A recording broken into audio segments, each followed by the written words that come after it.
Hello, let's talk about iron deficiency anemia. A 26-year-old woman presents in the second trimester of her pregnancy, complaining of extreme fatigue. She's also experienced dyspnea on exertion, some dizziness, and lightheadedness. On physical examination, you see some pale gums. You do a CBC, her hematocrit is low. She's got a low red count and a low hemoglobin, everything else within normal limits. So you diagnose an anemia. And you take a further look at the red cells and you notice the MCV, mean corpuscular volume, is low. So you know that you're dealing with a microcytic anemia. You take a blood smear, you confirm microcytosis as well as hypochromasia. And that's going to be because of a lack of hemoglobin inside these red blood cells. Hemoglobin is pigmented, right? And so if there's not, that's what gives red blood cells their redness. So if they're lacking hemoglobin, they're going to be hypochromatic. Then finally, because it's microcytic, you want to work it up with an iron study. So serum ferritin comes back very low. Ferritin's your iron storage protein reflecting intracellular iron. Now, if that's low, iron deficiency, there we go. But we're not done yet because there are other labs you'll see on your iron studies panel. You'll also see a total iron binding capacity. And in the case of iron deficiency, that's going to be high. Why is that going to be high? Well, because TIBC and transferrin are the same exact thing. The more transferrin you have floating around the blood, the greater capacity you have to bind iron. So that's very intuitive. Now, what's transferrin? Well, it's an acute phase protein. So it's made in the liver, and its job is to transport iron around the body in the circulation. So transferrin. Contrast that with ferritin. I think of ferritin inside, iron inside cells. And ferri, whenever you see that little word stem, that just means iron. So then finally, transferrin saturation as well is something else that likes to pop up on question stems. That's going to be low in iron deficiency anemia because you don't have any iron. How can you saturate transferrin if there's no iron in the body? So we'll get to breaking that down a little bit later in this SDL. This section called Introduction to Anemias.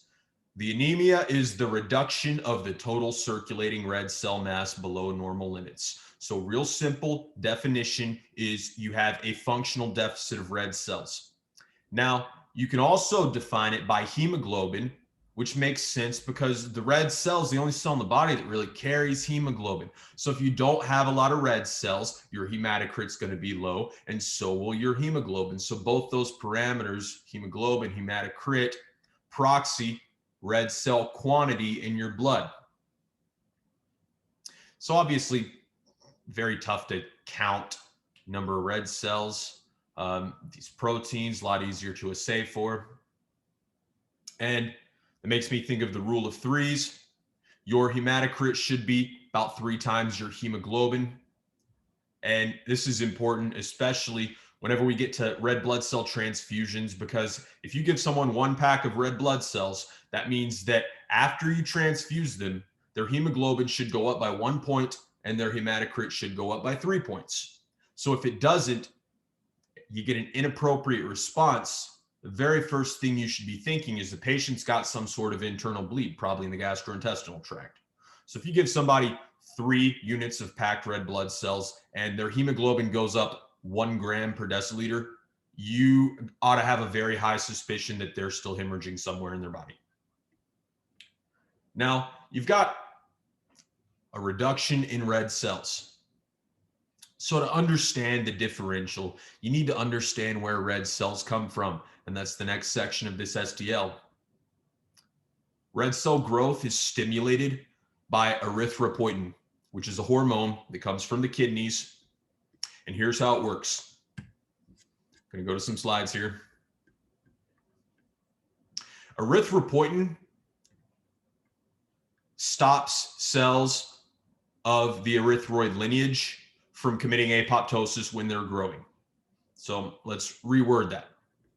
Without erythropoietin, your pre-red blood cells are just going to pop. They're done. Why? Well, because your precursors are going to be thinking, we must not need a lot of mature red blood cells. We must have enough already. And that's feedback regulation, because erythropoietin is a hormone. And so it's going to act identically to any other hormone that you have in the body, meaning it's going to have an axis, right?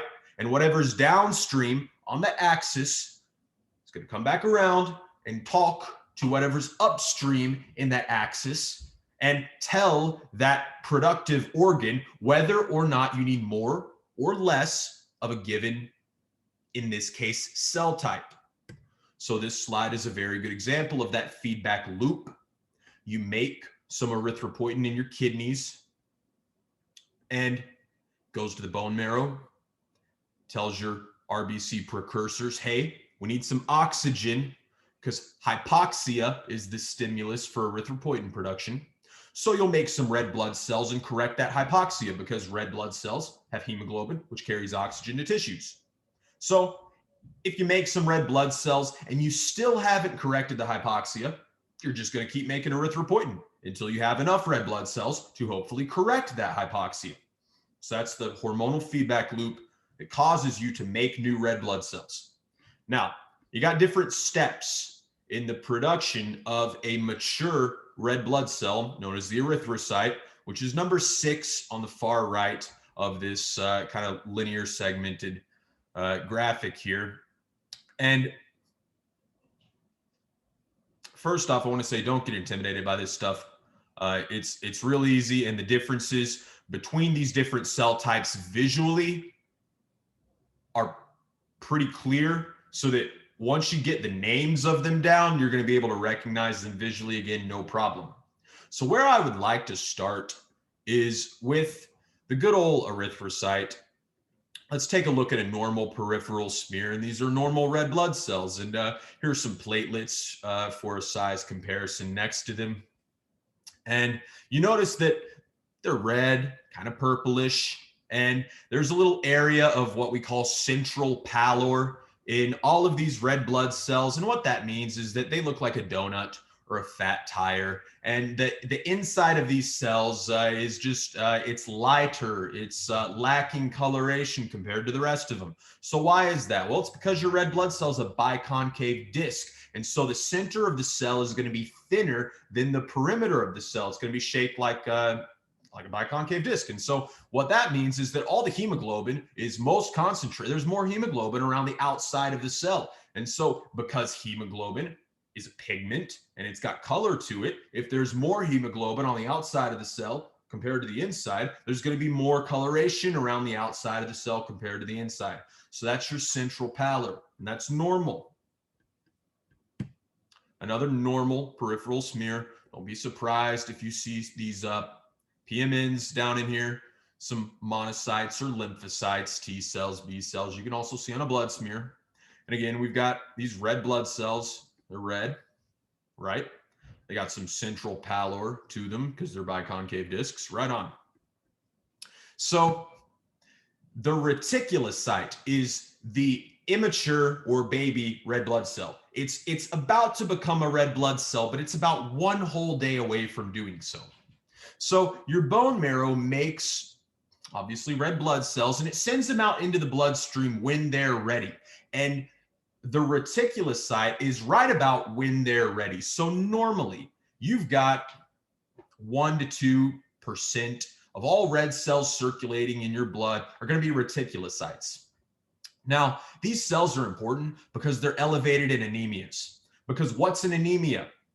Functional deficit of red blood cells. You don't have enough erythrocytes. So your bone marrow gets the clue, says, hey, we need some oxygen here. And it's going to send these reticulocytes into the bloodstream before they're ready. Think about Vietnam, kids getting drafted into the war. You're 18. Okay, you're going overseas. Right. That's what's going on with reticulocytes. They're called into action. So in an anemia, your reticulocytes, instead of being 1 to 2%, well, they might be 8, they might be 12%. They might be a very significant fraction of your oxygen delivering red blood cells. So we want to be able to diagnose this, because if we can spot the reticulocytes and the degree thereof, we can estimate how bad this patient's anemia is. So how do we look at these things? Well, you need a special stain. You need something that's going to stain these dudes blue. And so, well, if they show you a bunch of red blood cells and they're blue, you ought to know that there's some pathology or something going on here, because they're normally red, which is on the other side of the color spectrum compared to blue. So you start seeing these blue blood cells and you're like, okay, we're staining for reticulocytes. And the reason why you need a special stain to tell these things apart from the red cell is that you really can't tell them apart from a red cell unless you get a clue for how much RNA is inside these cells. So dig this, red blood cells, they're mature, they don't have any ribosomes. They are loaded with all the hemoglobin that they will ever make. And then they'll ride around the blood for about 3 or 4 months, and then they'll get sequestered in the spleen, and that's called senescence, and they get popped by macrophage, and then no more red blood cell. But the reticulocyte, which is again immature red blood cell, is still making hemoglobin. So it needs ribosomes to do that, right? Because hemoglobin's a protein, right? You got 4 globin subunits with a protoporphyrin ring in the middle and then a little bit of iron on top of it. So to make these proteins, you need ribosomes, and that's why we use a special stain, is because the ribosomes inside these reticulocytes show up as these little blue dots. So when you see one of these dudes that's speckled, and especially if they give you a reticulocyte count or something, but they might point at it and say, what is this cell type even? You know you're looking at reticulocytes. Now, what this is not, let me tell you what this is not. This is not basophilic stippling, because basophilic stippling you see on a normal acid base H&E basically of the blood, the cells themselves will not be blue. Let me repeat that one more time. When you see basophilic stippling, you will see blue dots inside those cells. And for background, you see basophilic stippling in things like lead poisoning and beta thalassemia. But on a smear with basophilic stippling, you're going to see these blue dots on a smear of red blood cells that look like this. It looks normal except for the dots. So reticulocyte, all the cells are blue because you had to use a special Gimsa or some other kind of methylene blue stain to see them. So again, here on the left side, you can spot this reticulocyte, but it's pretty hard to do so. It requires the eye of a trained pathologist. You know, not just anybody can walk in, look under this microscope and say, hey, yeah, that right there is the reticulocyte. So notice that it's got a little bit more purple, a little bit more blue to it on this normal stain compared to the surrounding erythrocytes, which have their cool little central pallor, they're red. All right, so that's one reticulocyte. And as you can see, that's why we need a special stain, because it's hard to differentiate them. So we do special stain, and what do we see? Well, all the cells turn blue. That's how you know you're looking at a methylene blue stain. Here you see some erythrocytes, plain Jane, no ribosomes. They're done making hemoglobin.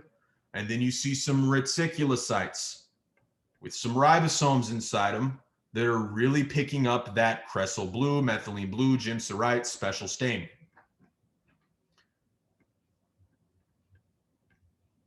Another example of a reticulocyte, you see it very well kind of in this stack on the bottom here, how that one cell is just a little bit darker than its neighbors. And again, the trained pathologist can say, oh, that's a reticulocyte right there. But 99% of the time, you see this in a test question, it's going to have this special stain that's going to label these ribosomes. They're ribosomes again, because these reticulocytes are making hemoglobin. And it's going to look like this on a slide of blue cells. So that's your reticulocyte. Okay, notice the reticulocyte didn't have a nucleus. So that's where we are now. We have talked about the 2 cell types you can see on a peripheral smear or a bone marrow that will not have a nucleus. It's either an erythrocyte, which doesn't even have ribosomes, or it's a reticulocyte, which is still going to make some hemoglobin for about 24 to 48 hours. And when it's done with that, the ribosomes go bye-bye and you've got an erythrocyte. Now let's consider the orthochromadophilic erythroblasts. So ortho, that means same. And then poly, that means many, okay? So you've got 2 chromoblasts essentially, and one of them has a nucleus that's homogeneous. The other one has a nucleus that's heterogeneous, okay? So again, the orthoblast has a nucleus, and that's this dude right here, number 4. This nucleus is all going to be one color, one tone. It's flat, like a good wall paint, you know, versus the polychromophilic erythroblast or the polyblast. This dude has a nucleus that looks like a speckled Easter egg. There's a couple different colors in there. You see some dark spots, you see some light spots, you see a lot of flat purple in between. So that's the polyblast. Okay, you got a lot of different colors in that nucleus. And what's going on between these two cells is that the nucleus of the red blood cell precursor, this is taking place in the bone marrow. You only see these cells in the bone marrow. So if you see a nucleus in it, it's in the bone marrow, right? So the nucleus of a red blood cell precursor is going to condense and then shrink, and then it's going to get spit out the cell. And when it gets spit out the cell, then you have a reticulocyte, and you can throw that thing into the bloodstream if you need to. Okay, so until you get to that point, it's nucleated. So the nucleus goes through a process of condensation, kind of like, you know, you've got some nuclear fragmenting, and then in controlled apoptosis, you bring it all together and spit it out kind of in a vesicle, right? So something similar is going on here. And beyond this point, it's not really too important that you recognize these different cells. You can practice it if you want on your own. The differences between all of them, the proerythroblast is the very earliest one that you'll see. It's very large. It's going to be the largest red blood cell. It's going to kind of look like a white blood cell even. And it's got this very large nucleus in it, high nuclear cytoplasmic ratio. And the nucleus is pretty homogeneous. Now, that nucleus starts to fragment. And as it does, the cell's going to condense and get smaller. And when that nucleus starts to fragment, that's when we'll label it a basophilic erythroblast.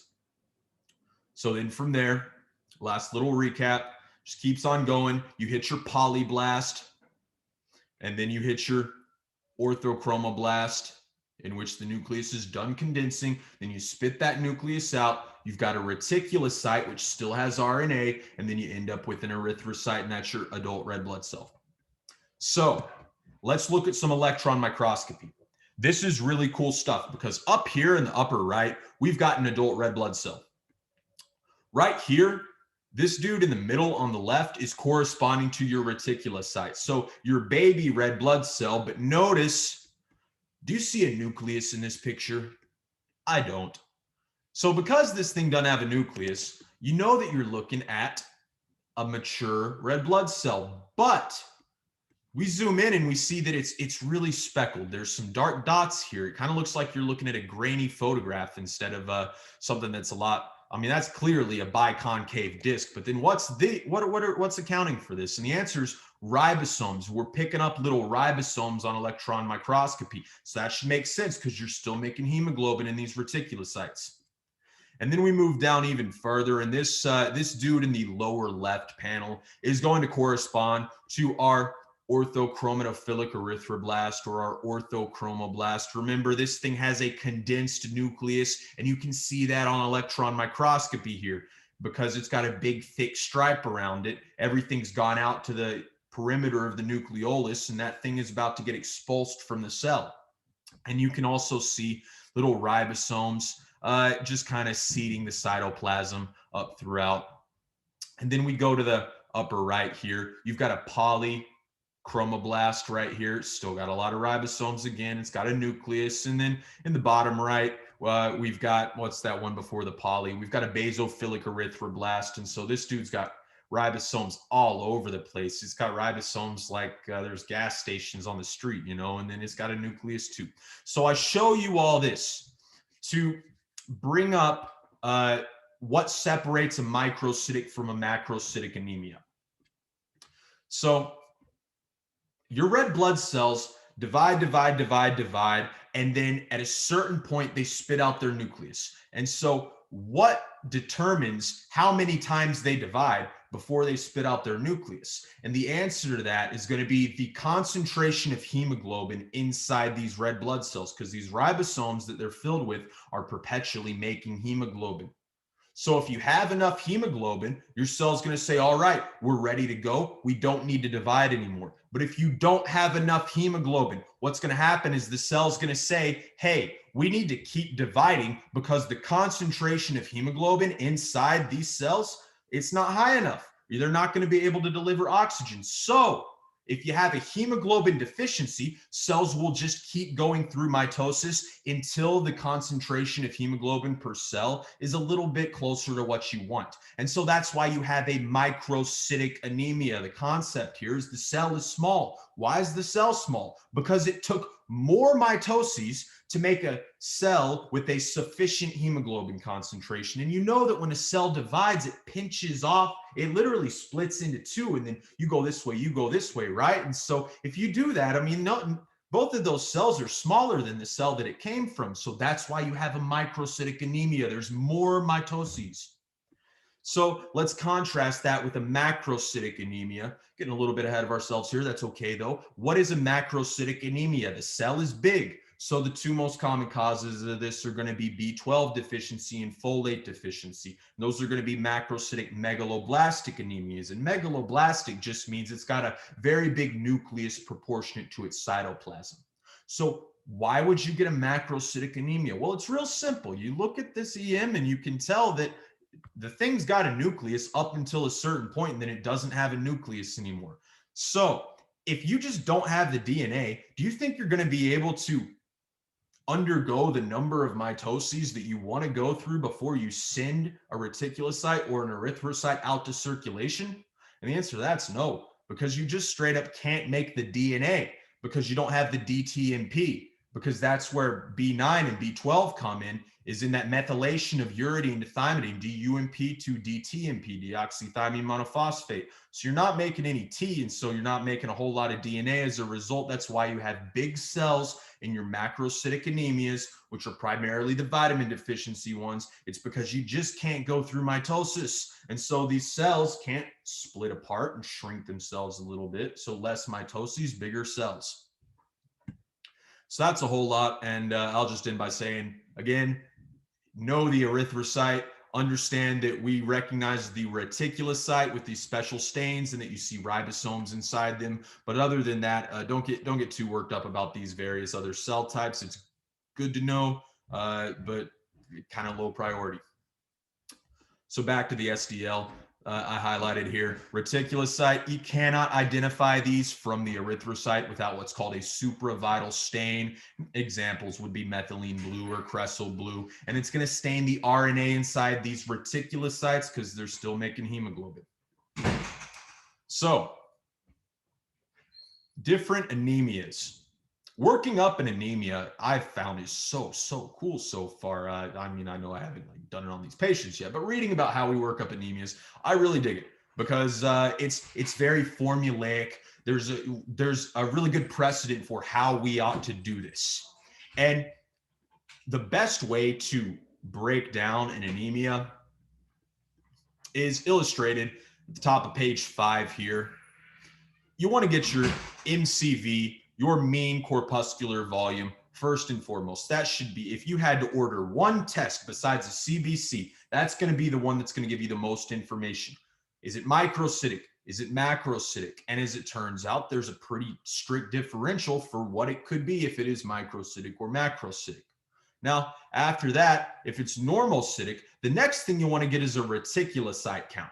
So reticulocytes are made in the bone marrow, and we said they're normally 1 or 2%, but if you have an anemia, they should be way higher than that. So we're going to separate normalcytic anemias based on location.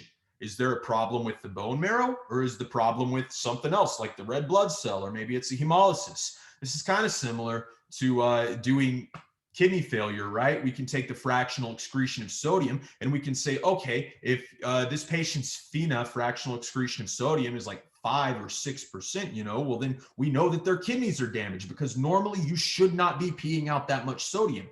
But if they have a fractional excretion of sodium that's like 1% or lower, then it's like, okay, well, this patient's got a kidney problem, but it's not because of their kidneys. It's probably a pre-renal azotemia.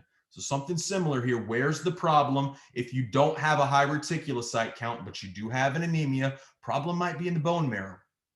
So that's going to help you work up a normalcytic. And then a macrocytic, most common causes of that are going to be your megaloblastics. And so you're going to do something like a Schilling test, which is when you just give the patient B12 and see if they pee it out. And A couple other causes there. That's for later SDO. So the test's take-home message is the MCV. That's your best first step for working up your anemia.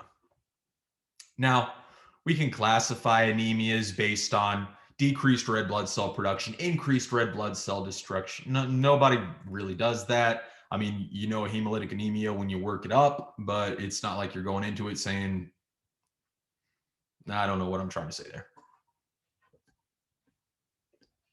So MCV, what is it? It's the average size of the patient's red blood cells. So it's an average.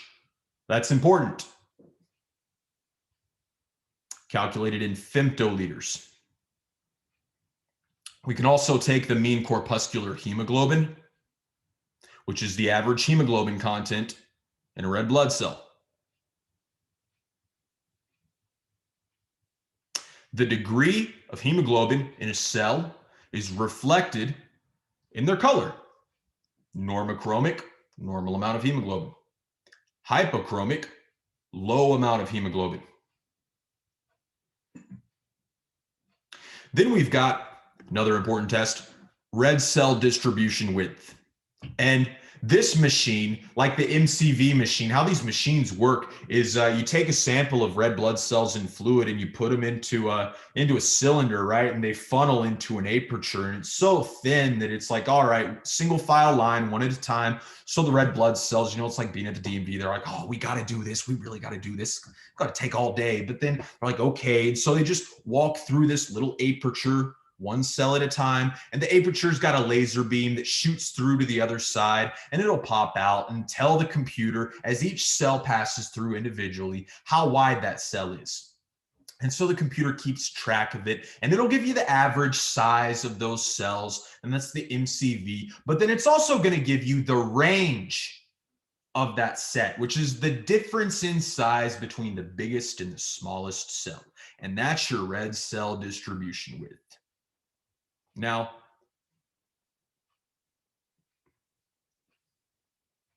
that's useful for saying, okay, patient's got an anemia. It's useful because there are some anemias in which you will not see a wide distribution width. It'll be a uniform, consistent red blood cell size. But then there are other anemias in which, yeah, you might see normal red blood cells, really, really small blood cells, or you might see really big blood cells and then some really small blood cells. So that's the sort of information that test gives you. And then a couple of vocabulary words, good to know just reading through these things. You want to be able to recognize what you're reading. Anisocytosis, anisocytosis. ISO, okay. Aniso, that means not ISO. Well, what's ISO mean? It probably means something like similar, you know, like isometric or like isotonic. That means the same as the red solution is the same as the cell, right? Isotonic. So if it's not isocytosis, your cells are a bunch of different sizes. They're all different. Okay. So anisocytosis, the cells are all different sizes. And then we got this similar word called poikilocytosis, and that just means your red blood cells are all different shapes. So two words there, just hang on to them, recognize them. Here's the table, classification of anemias. This is what I said, like decreased red blood cell production, increased red cell destruction. Nobody thinks like this. Yo, it's not like you have this table in your head and you're just like, all right, I got to cross these off. Now I got to cross these off. Now I got to cross these off. And now I got to look for these. Oh, it's got to be one of these. It's like, I mean, that's kind of how the mind works. But again, it's not like you tangibly have this table in front of you. No, you're just getting the CBC and then going from there, really. So it's like, this table is pedagogical in nature. And I recognize the irony. I mean, I'm recording lectures on it, but it's like, even I can say, okay, whoever made that is a baller teacher, yo, really about it. So shape. We just talked about red cell indices, and we're getting back to the concept of how do we diagnose these things? Mean corpuscular volume number 1, right? You want to do different studies based on the size of that blood cell. So if it's microcytic, you're going to be doing a different workup path than if it's macrocytic. And if it's normocytic, you're going to be doing a different workup than if it's microcytic. Got it. Right. So here's your reference ranges for red cells. Again, hemoglobin, you multiply that by 3, that should be about the hematocrit. So notice for women, for example, low in normal hemoglobin, what's that? 12. Multiply that by 3, what's that? 36. We'll look at low in normal hematocrit, 36. Okay, so one more time, you transfuse a patient and they're not abiding by the rule of 3s the next time you check in on them. Their hemoglobin hasn't gone up 1, their hematocrit has gone up less than 3. Then you're like, okay, something's up here. So it should, this is a little bit of an important aside.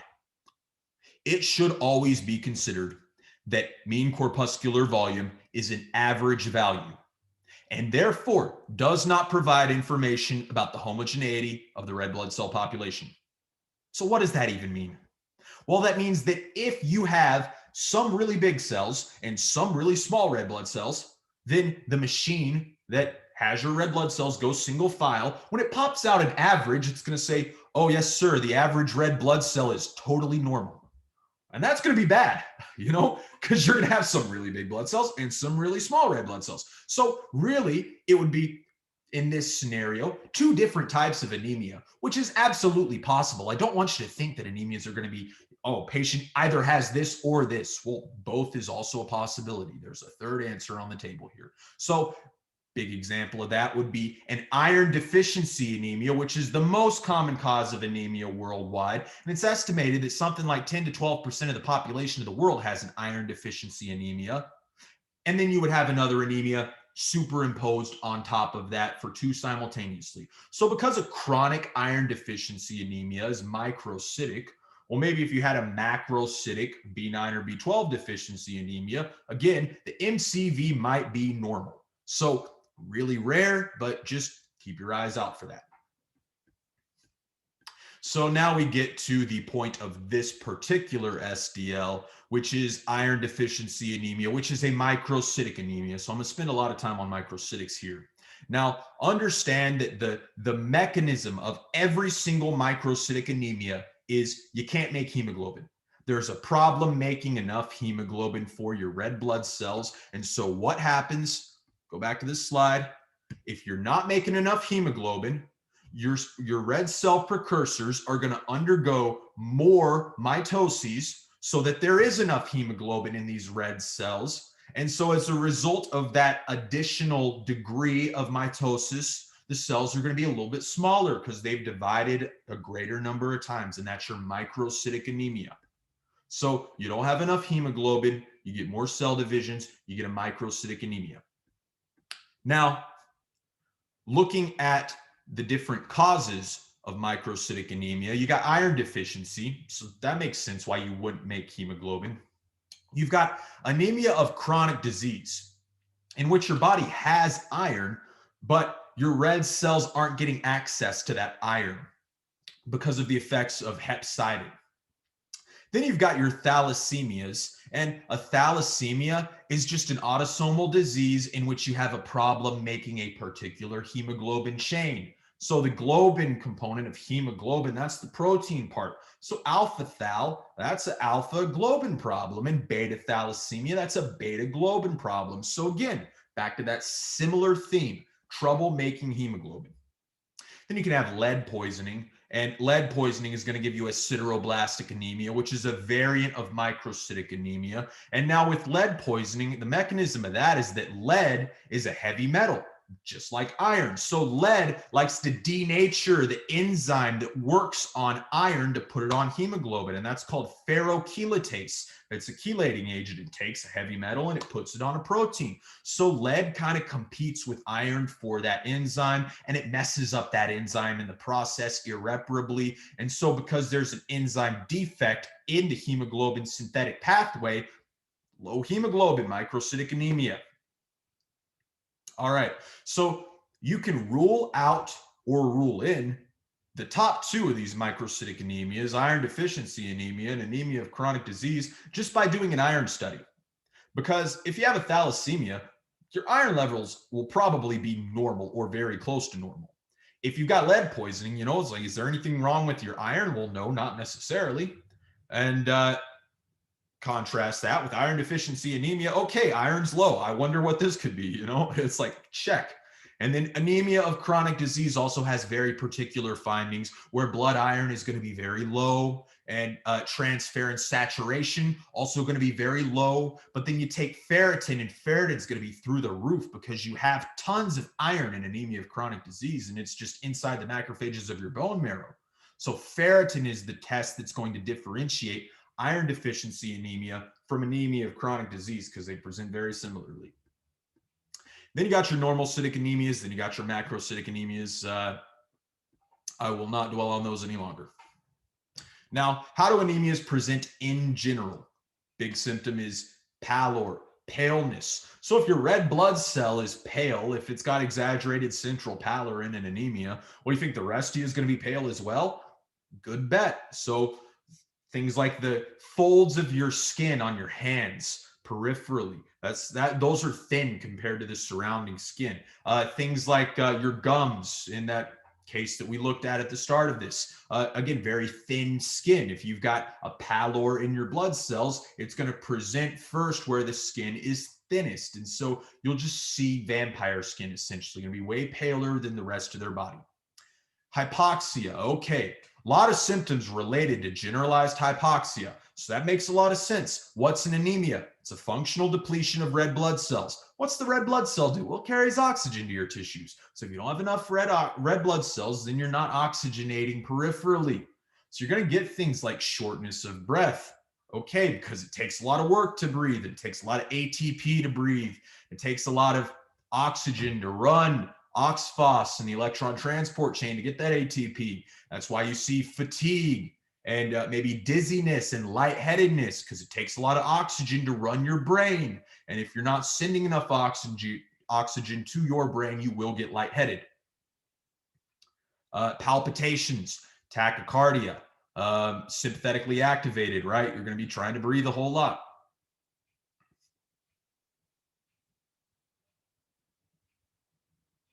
I wrote down neurologic exam is important because particularly for those macrocytic anemias. So before you even get the blood count back, or rather I should say the red blood cell index back, you're going to be able to tell, oh, does this patient have a bad megaloblastic anemia? Because in that B12 deficiency particularly, you remember you get that dorsal column demyelination, and propionate also builds up, and that's neurotoxic, propionic acid, whenever you get too much of that, because you can't metabolize it correctly when you're missing that B12 vitamin, and we'll get there in the macrocytic anemias.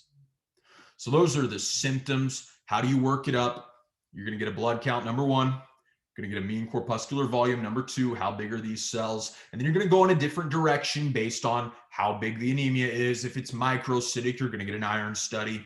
If it's normocytic, you'll get a ret count, reticulocytes, to see, is it in the bone marrow? Is it a bone marrow problem, or is it a hemolysis? Is it an intrinsic red blood cell problem? And if it's macrocytic, again, something like a B12 test, very good place to start. And a peripheral smear will come in handy no matter what the MCV result is. Now on blood smear, we're really looking at the quality of these red blood cells rather than the quantity. All our other indices are going to rank based on quantity, but the blood smear says, what do these things look like? So if there's a hemolysis, or if there's in the case of iron deficiency, hypochromic anemia, you can only tell that, you can detect that by putting it on a slide and looking at it with your own two eyes. And so that's the utility of the blood smear. Now we get into iron deficiency anemia. It is the number one most common cause of anemia globally, often asymptomatic and goes undiagnosed for a long period of time.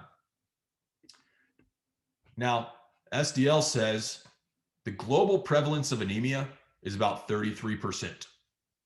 Of those anemias, the World Health Organization estimates that half of them are due to iron deficiency. That's how common a disease this is. Let's learn the normal before we get into the abnormal. What does your body normally do with iron? Well, It can be absorbed in its ferrous form. That's Fe2 plus. The way I remember that is just the two of us. Okay, ferrous 2, as opposed to ferric, which would be 3, which I don't have a mnemonic for that. Just remember it's not the one that I have a mnemonic for. And you absorb iron in the small bowel, namely the duodenum, the upper jejunum, not the ileum. That's going to be like your bile salts, right? And your B12 that get absorbed there. And you've got a receptor in the enterocytes of your bowel called ferroportin. It's more like a channel, really, and it's going to release iron into the bloodstream. And it's going to complex with transferrin, which is your ferrin transporter. Okay, it's your iron transporter. It sends it throughout the body. And transferrin just delivers, like DoorDash, this iron straight to your bone marrow, where it's either going to go to a red blood cell and get put onto a hemoglobin, or it's going to go to a macrophage for storage. So when it's stored, it's complexed with this protein called ferritin. And so the way I remember that is it ends with inside, ferritin, iron inside the cell. So ferritin is a huge protein, and it's the best test for differentiating iron deficiency from anemia of chronic disease. Very good test. If you only got to get one test, get that ferritin, because it's going to tell you what the total body iron storage is. If you have iron, ferritin is going to be high. If you don't have iron, ferritin is going to be low. Period. End of discussion. Now we talk about this protein hepcidin, which is like a big old stop sign. And the way I remember this one is when you have hepcidin, iron is hiding. And that rhymes. Cheesy, corny. Love it though. We'll never forget it. When you have hepcidin, iron is hiding. That means hepcidin is going to suppress blood iron levels. It's going to block you from absorbing it in the gut. You can no longer pull it in from your diet. And it's also going to lock it into macrophages of the bone marrow. And let me tell you right now, this hepcidin protein, put a bookmark on it, going to be very, very important when we go talk about anemia of chronic disease. Just going to let you know. So skip that paragraph. Now we get to a real good section here, causes of iron deficiency. Just thinking about it, easiest way to do this is to break it into age brackets, because iron deficiency is so common that there's a way to get it no matter how old you are. So if you're premature, you're definitely not getting a lot of dietary iron yet. So you have to supplement iron, otherwise you will develop iron deficiency. Now, if you're neonate, or add to that a young kid, let's say before the age of 5 or 6, the most common cause of iron deficiency anemia is going to be a bleeding Meckel's diverticulum. Got it. Now, if you're a female, but you're younger than about 50 years old, most common cause by far of iron deficiency is going to be menorrhagia, heavy menstrual bleeding. Now, if you're a guy who's younger than 50, most common cause of iron deficiency anemia is peptic ulcer disease. It could be a stomach, or it could be the duodenum. If you're over the age of 50, by far the most common cause of iron deficiency anemia is going to be colon cancer. It's going to make you bleed. So all in all, GI bleeds top the list for why do people get iron deficient. And that's why I was bringing up again, you transfuse somebody, their hemoglobin should go up by 1, their hematocrit should go up by 3. Otherwise, you're still suspecting GI bleed. Very, very common, especially in hospitals where people get admitted for the GI bleed. So, of course, you're going to be monitoring to see if they still have it, and that's a good way to monitor it.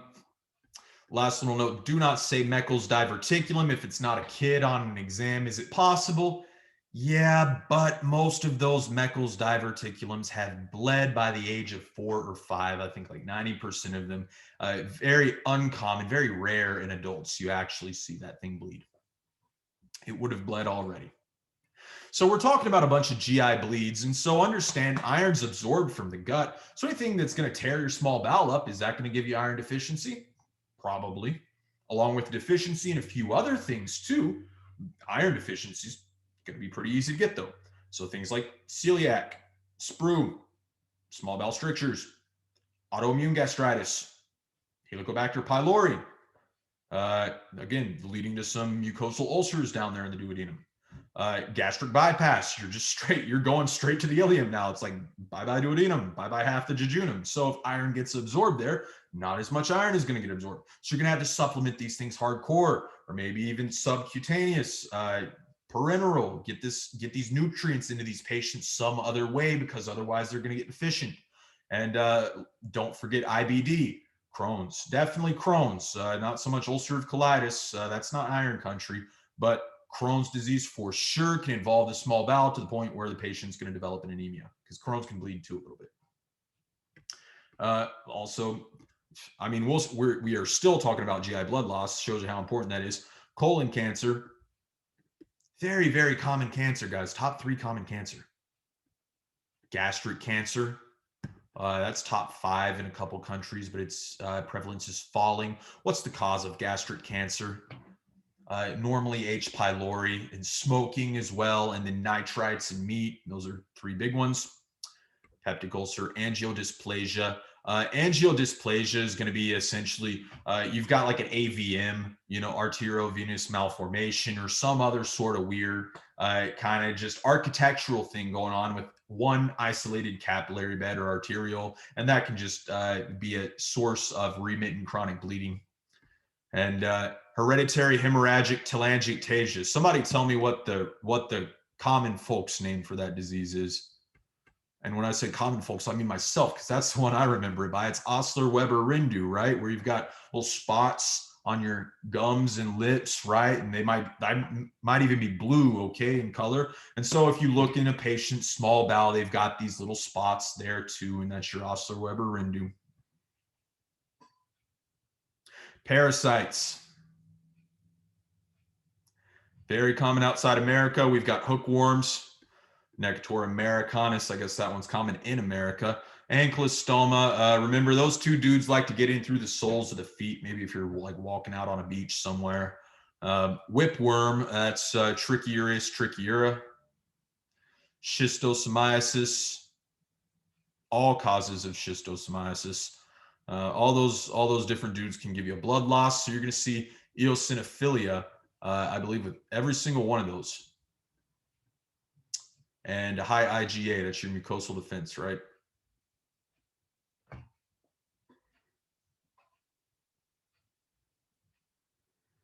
The simultaneous occurrence of multiple causes of iron deficiency is common. That's a good statement to leave it on. So how do patients with iron deficiency anemia show up to the office? These are good to know, because sometimes the way they ask the question is they give you the patient and they've clearly got anemia, and they don't really specify what type of anemia it is. Instead, they make you make the physical diagnosis. So with iron deficiency, that's doable. With lead poisoning, that's also doable, because the patient's going to have lead lines on their gums, right? And so if it's a make the diagnosis question, well, then what they really want to ask you is, what do you think the lab values will be? So maybe they'll ask you about the iron study or something, and then you'll have to put the up arrows and the down arrows with ferritin and TIBC and percent SATs. So that's how they could ask that. Now, fatigue, it's an extreme fatigue. It's a really bad fatigue. These patients are worn out. And again, that's related to the tissue hypoxia secondary to a thorough lack of hemoglobin. Cold intolerance, for the same reason. You have to send oxygen through the ETC to get some heat out. And you don't have the oxygen because you don't have the hemoglobin, you're going to get cold. Restless leg syndrome. This is a good one to kind of maybe put in first aid, I would say, because I haven't really seen this anywhere else, but I have seen restless leg syndrome before. So recognizing that iron deficiency is a common cause of that RLS might be something good to just back pocket it. You never know when you'll need it. Hair loss. I don't know how common it is in iron deficiency compared to other pathologies. Hair loss is a kind of a common thing I would expect, but what you really want to recognize is this thing called koilonychia, which is the spoon-shaped nail. And you look at this fingernail and it looks like Play-Doh that someone just kind of press their thumb in, just like squeeze it down. And it kind of like pitting edema, it just leaves an imprint and it just kind of stays there. So if you see a patient walk in and you're looking at their hands, because you're always going to look at their hands because you're a good doctor and you're not going to leave out any details. You see their nails look like this, work them up for that anemia immediately. So getting into some additional pictures, you could see linear splitting of the nails as well, because the collagen in those nails will be weaker because of the iron deficiency. That's the mechanism there. And again, there's little indentations, and you're gonna have to look closely when it's a board question, but whenever they give you the right stem along with that, you're gonna be like, as soon as you see a thumb, you're gonna know what they're going for. You won't even have to see the fact that it's pitted, but they'll give you something to let you know that there's a little divot or indentation there in that nail. And then we've got this thing called angular cheilitis, and it's called angular because it's at the angles or the corners of the mouth. And it's called cheilitis because that's really the name we give to anything involving the oral mucous membranes and skin. And you see it right there. And something that does work, I've read, is going to be topical antifungals. So something like a ketoconazole. Just give them a cream, apply it for 2-3 weeks. Probably going to get better. Back to the SDL. Pica is the compulsive eating of non-nutritive substances. So this could be ice. I don't know. Ice is nice. Let's go to pelicans. I don't have pica. Geophagia. Ooh. Dirt. Or soil. I bet there's somebody out there who is a soil connoisseur, who can tell you what soil slaps, what soil you want to order when you go to Lowe's, and then no, don't get that. That's just potting soil. There's no nutrients in that. And then amylophagia, consumption of cornstarch or raw rice. Kind of crunchy. I don't know. I used to eat like macaroni in the box, it's like pouring that Kraft into your pot, just get your handful, eat some. It's crunchy. It's different. Cool. Paper. Have I ever eaten paper? I figure I have to have eaten some paper at some point. Like, it's so common. Paper's everywhere. Sand, no, haven't done that. Coal, nope. Wood, haven't swallowed, no. Like ashes, no, that's grimy. Paint, I don't know. Sometimes I think I did, but no, I don't think I ate any paint. You can get some blue sclera from chronic iron deficiency. What else gives you blue sclera? OI, type 1 collagen deficiency. And here's a money sentence. Iron is an important cofactor in the hydroxylation of proline and lysine residues in collagen synthesis. So that's why you're getting these nail problems.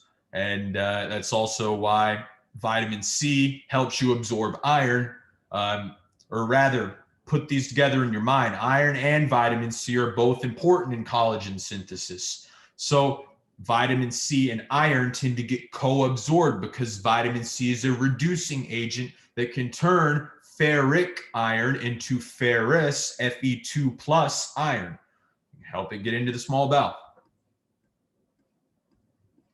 Atrophic glossitis, what is that? I mean, this is a great picture of this, by the way, because every time I see this, I feel like I'm looking at just the abnormal tongue. So it's really nice to see it side by side with a normal tongue. Notice how kind of bumpier, almost like sandpaper. It's got a grainier texture to it that this tongue on the left has. And that's all those fungiform and filiform papilla, correct, helping you grip food on the surface of your tongue. And we've got atrophic glossitis. It atrophies and it's going to be totally smooth or relatively smooth.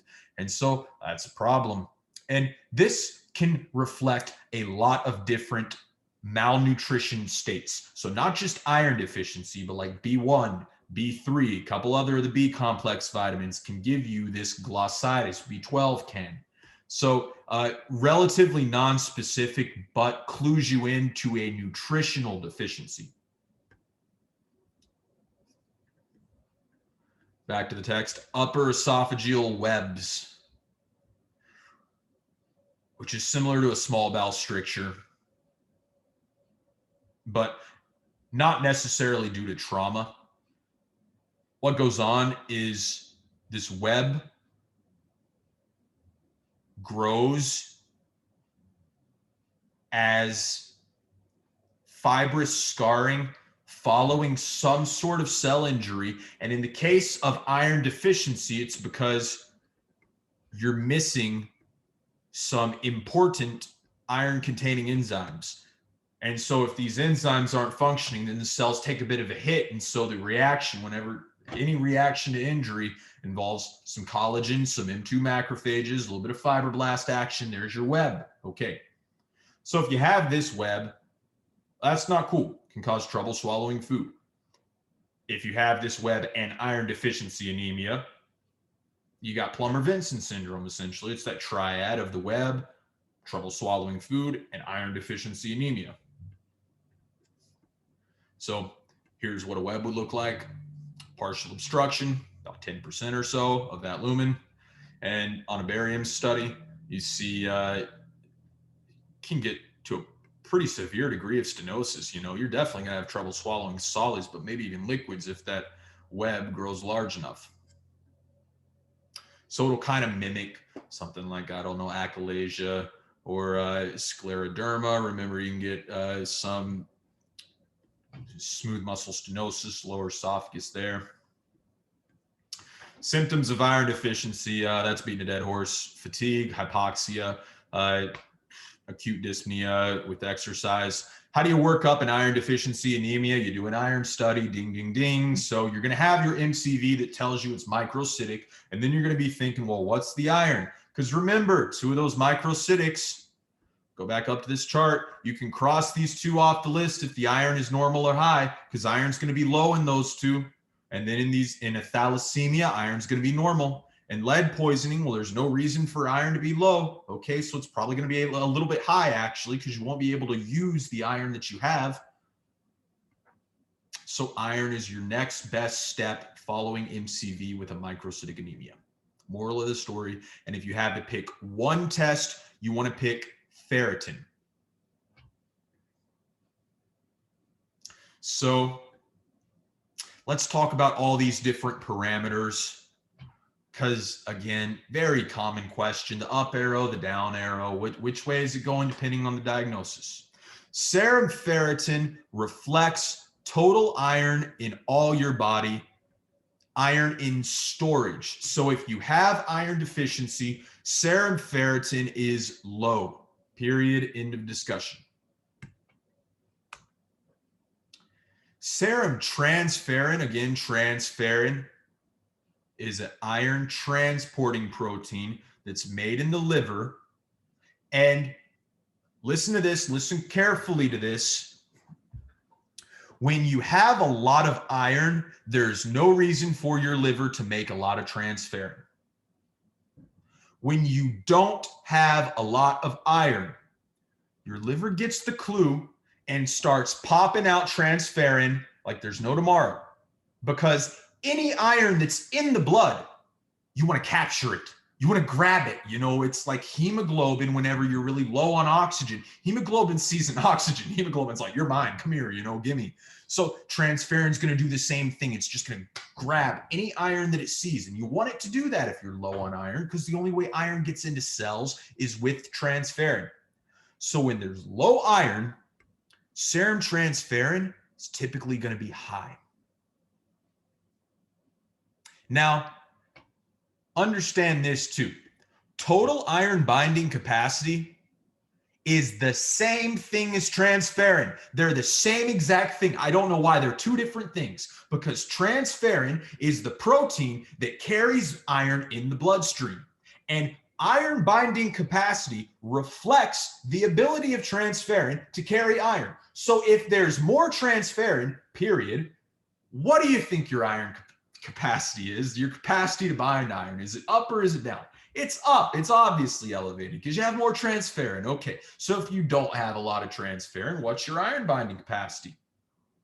It's probably going to be low. There we go. So that's that transferrin TIBC. I think that's the one that would screw you up if any of them do, because again, ferritin is intuitive. Transferrin saturation, that's intuitive. Okay, if ferritin is down, you got to figure transferrin saturation probably going to be down too, except for anemia of chronic disease. If ferritin is up, got a lot of iron, all right, transferrin's probably going to be up too if you have like a hemochromatosis or an iron overload. So why would it be saturated? Because there's a lot of free iron in the blood. Duh. Okay, so just remember, TIBC is the one that can kind of be opposite of intuitive, and all the others should make sense. Serum ferritin is the most specific test that correlates with total body iron stores. Serum iron is low in iron deficiency as well as in anemia of chronic disease. And so anytime serum iron is low, transferrin will be high. And these two diseases, we haven't talked about anemia of chronic disease, but what's going on there is that you have a lot of iron, but you can't use it. So in anemia of chronic disease, ferritin is high. But in iron deficiency, ferritin is low. So that's how you tell the two apart. Total iron binding capacity reflects the availability of iron binding sites on transferrin. It's increased in iron deficiency because you have more transferrin, and it's decreased in iron overload because you have less transferrin. TIBC and transferrin are the same thing. They're always going in the same direction. Transferrin saturation goes up in iron overload. Why? Because there's more iron. Like it couldn't do anything else. Transferrin saturation falls in iron deficiency. Why? Well, how could you saturate transferrin? You don't have any iron to saturate it. Okay. All that makes a lot of sense.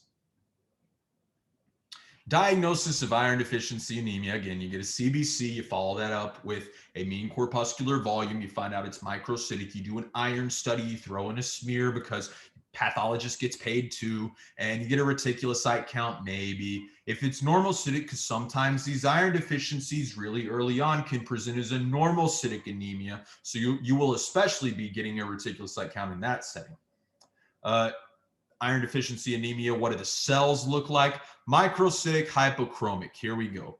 So right here, I'll put it in a green box, is a relatively normal looking red blood cell with some nice red coloration and a little area of central pallor there. But then almost every other red cell on this slide is very pale, and there's not a lot of redness in these red cells. So this is what we mean by hypochromic. You know, they look like they're just taking the day off today. They look like they didn't even change. Like it's like 8 p.m. and they're still in their sweatpants that they wore to bed yesterday. You know, that's these red cells. So this is your iron deficiency anemia. They're microcytic because they don't have a lot of hemoglobin, so they're going to divide until that hemoglobin concentration is high. And they're hypochromic because they don't have a lot of hemoglobin. Finally, here is a really good chart just summarizing the iron studies you see in different microcytic anemias. I'll throw this PowerPoint up somewhere if you want it, hit me. This is from Goyan lecture notes, good stuff. Let's try to march through this SDL quickly now that we've got the good stuff out of the way. Poikilocytosis, cells are different shapes. Anisocytosis, cells are different sizes. Vocabulary, just got to get it down. Reticulocyte count is going to be low, really low in an anemia if there's a bone marrow problem. But if there's not a bone marrow problem, reticulocyte count should be pretty normal. In iron deficiency, it's going to be low because you don't have enough hemoglobin to mature those reticulocytes. Hepcidin is going to be low in iron deficiency because it's a negative feedback mechanism. So when you get a lot of iron, then you start making more hepcidin. So if you don't have a lot of iron, you'll never make hepcidin. Protoporphyrin, what's that? Well, protoporphyrin is an enzyme, or rather, protoporphyrin's the ring, iron is the centerpiece. And remember, you got this ring with 4 aromatic structures on it, and then 4 globins on each of the, 1 globin on each aromatic structure. And you synthesize it with a lot of glycine and succinyl CoA too. And so you make protoporphyrin and you put iron right in the middle of that sucker, and that's heme, that's hemoglobin. And so if you don't have the iron to add to the protoporphyrin, you're going to be making a ton of protoporphyrin, and it's just going to get out of the cell and go into the urine and in the blood, etc. And it'll bind other enzymes instead of iron. You know, it's going to bind zinc instead, because zinc, like iron, is a heavy metal that likes to have a 2+ cationic charge. And so zinc will get put into ferrochelatase, which is, again, that's the thing that normally puts iron onto porphyrin to make hemoglobin. And if you don't have iron, zinc just fits that active site very similarly, gets thrown onto there, you get zinc protoporphyrin.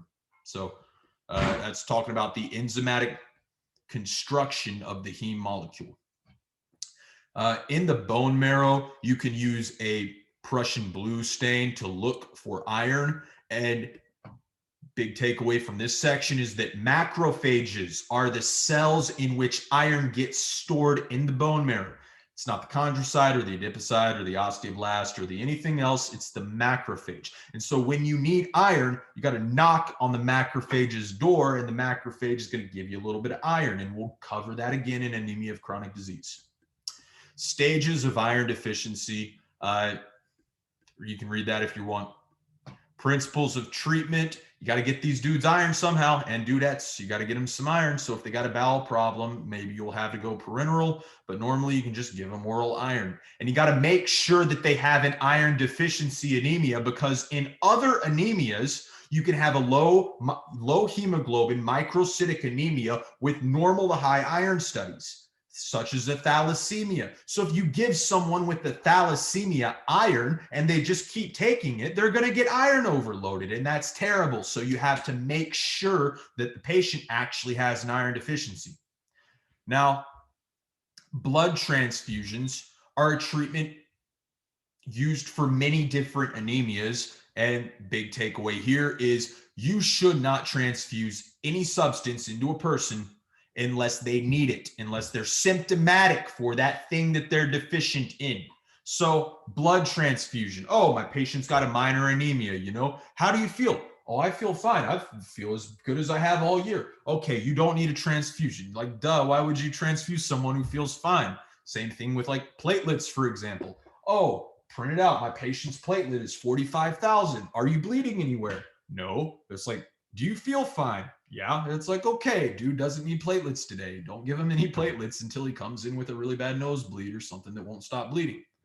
So why? Why is that? Well, it's because anytime you stick a needle into somebody, you run the risk of a communicable disease, whether it's a bacterial skin site infection or something worse like hepatitis or HIV, etc. Those things get communicated on needles. I don't know. Needles are just magnets for those dudes. So, yeah, anytime you stick a needle in someone, you run a risk. I think it's like definitely greater than 1%. I'm not sure a number. I Googled it. It was like 5 to 10%. And that was a Red Cross. And they were saying 5 to 10%, the rate of a needle stick infection, bacterial or otherwise. So it's a little bit of a risk. Iron-refractory iron deficiency anemia. It's autosomal recessive. Here are the 2 genes, TMPR, SS6, and MT2. What's going on is that you're going to have a lot of hepcidin floating around because there's going to be a defect in one of the enzymes that turns hepcidin off. So normally hepcidin is off until we need to turn it on. But if hepcidin is always on, well, hepcidin, iron's hiding. So you don't have any iron. So this disease presents in childhood and you give them iron and it doesn't do a thing. And you're like, I wonder what it could be because their iron's low, so it has to be an iron deficiency anemia. So maybe it's this thing. Increased hepcidin synthesis, take a blood hepcidin, there you go. And how are you going to treat this? You're going to give them iron parenterally because hepcidin is only going to shut down the iron absorption from the gut. You can give them a shot, something else, they're going to get some iron. Posthemorrhagic anemia.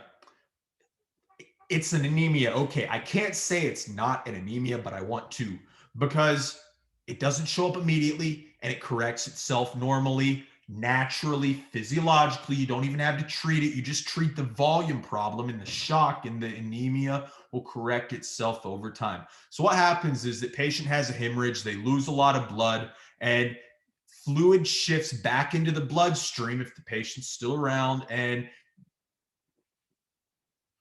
that's going to dilute blood.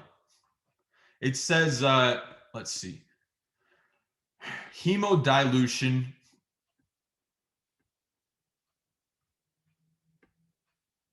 Oh, duh, intravascular. Yeah, I thought that said intracellular for a hot second. I was like, that doesn't happen. So yeah, you lose a lot of blood, and then your body is going to move fluid from extracellular interstitial spaces into the bloodstream. And so when all that fluid moves into the bloodstream, you go from a red cell concentration of say 10 to maybe like 8, right? You didn't take any red cells out, but you added volume. So the concentration goes down. That's hemodilution. And if you just leave these patients alone and just make sure that their volume status is normal, their kidneys, provided they're functioning, are going to make enough erythropoietin to upregulate red cell synthesis within the week. That's all that's there. So that's a lot of introductory anemia concepts. Remember, big takeaways here. Mean corpuscular volume is your most important test in working up anemias. Microcytic anemias, all of them have a problem making hemoglobin. That's what all of them have in common. Iron deficiency anemia, you're going to diagnose it with an iron study, so you're going to get an iron study question. So you got to know what transferrin and ferritin and TIBC and percent saturation all are, because you will see that question, I guarantee it.